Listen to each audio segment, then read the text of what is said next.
Hi, so today I read Batman Legends of the Dark Knight Steps, Part 1 and Part 2 by Paul Jenkins and Sean Phillips. So this was a standalone story, and I found it super easy to read because of that. I didn't have to be following a series. I could just jump into this, and I wasn't confused. I understand what was happening, and I really liked that abridged version. I was also just flipping through this super quick because I found it so interesting.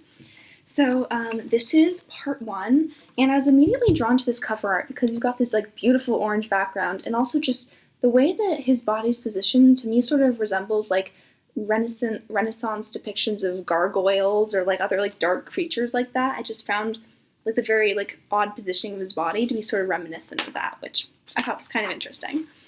So we open in Gotham. It's always raining for some reason. It's always cloudy. It's Gotham. We're familiar with it.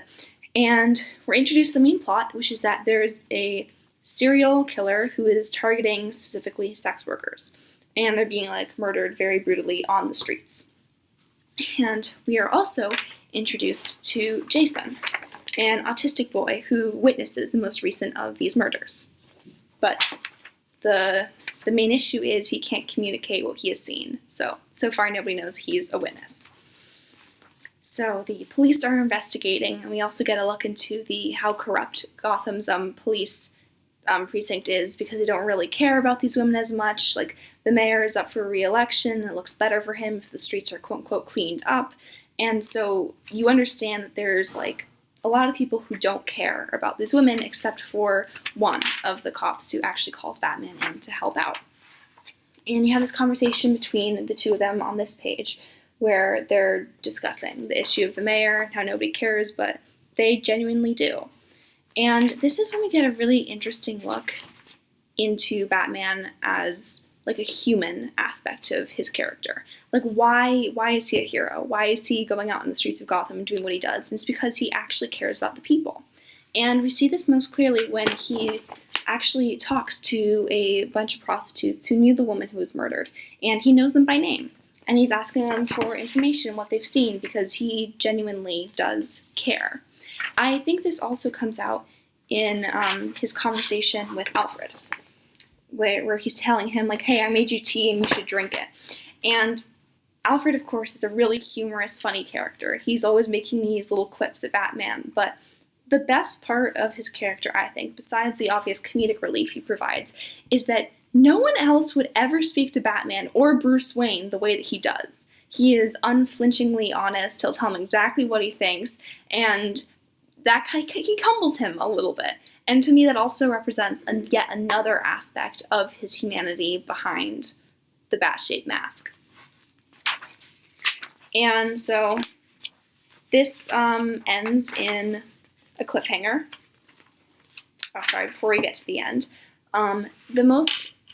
For me, the center of this story is the 2 times that he confronts Jason, because he realizes he's the only witness and he needs to talk to him. And the first time he goes to Jason's house, he does it typical Batman style. Look, emerging literally from the pitch black shadows, and he's kind of threatening him. He's saying sooner or later I'll know, understand me. He comes in with this really tough guy attitude. Then it doesn't work. Jason can't communicate with him. His fear tactic didn't work. But the best thing that Batman does is he understands that he needs to change techniques. And so he comes back a second time, and what he does, he says, "You want to know a secret, Jason?" And he takes off his glove and he shows him his flesh palm, saying, "See, just like you." Total 180 from the first way that he entered Jason's house, because he understands that he needs to change his tactic to try and communicate with this boy. Ultimately, it doesn't work in the end, but to me that shows a layer of depth to him that we haven't really seen up to this point. Because yes, he is rich, he has all these gadgets, he's strong, he's beating up criminals, but he's also smart about what he's doing. He understands how people work, and he understands sometimes he needs to adapt and change and even reveal a piece of himself. Just that hand, "I'm just like you." That was so touching. There's also another detail in these panels that's really interesting to me, which is that Jason does express he knows who Batman is, and the way that he does this is by singing the Batman theme song from the 1960s TV show, which is so funny because I couldn't imagine that show would exist in the DC comic universe, but how funny was that moment? But then I thought, what if this isn't just like a joke? What if it's also relating to this broader theme of communication? Because Jason is not able to communicate in, say, a like parallel way from character to character within the comic. So what if he's communicating perpendicularly? And by that I mean from within the comic to the reader. Because the reader understands what that theme song is, even if other characters within the show, within the comic, don't. And I thought that was more interesting, complex commentary, perhaps, on communication and different modes of it, which is a major theme of this story. So ultimately, part 1 ends in a cliffhanger. We still don't know who the murderer is, so we hop over to part 2. And the first opening of this is a dream Bruce has where he's a very little boy. He's just lost his parents, and Angie, his classmate, tells him it's going to be okay. And Angie is the woman who was murdered at the top of part 1. So we get that personal aspect of him, but also it's just, we start with these flashbacks of him as a child. Even though we're talking about murder, we're talking about the present day, but that's still, yes, it haunts him, but that sticks with him, and that's sort of why he does what he does. So yet again, reminding us that this isn't really a story about a serial killer. To me, it's a story about Bruce Wayne's humanity and communication. That would be my argument for this story. So another person has unfortunately died, and now Batman is speaking to Jenna, who knew both of women who have died at this point, and she herself is also a sex worker. And they have a typical, like, sort of interrogation style. They do know each other. And what Jenna does is she accuses him of, like, stepping over, hiding in the shadows like everyone else. Which I think that probably must have hit very close to home for Bruce, because he's actually stepping out of the shadows and helping these women in a way that a lot of other people haven't been willing to do. So his next tactic is he realizes he needs to find a way to talk with Jason, because he's the only witness at this point to the murders. And so he goes to Arkham Asylum to talk to Harvey Dent, Two-Face, to try and understand ulterior methods of communication and how to speak to someone who has, like, somewhat of a fractured psyche. And ultimately, his takeaway from that, what Harvey Dent tells him, is that he needs to ask the right questions. And so he goes back, he's outside on a rooftop outside of Jason's apartment, trying to figure out how he's going to talk to him. And then we have a plot twist.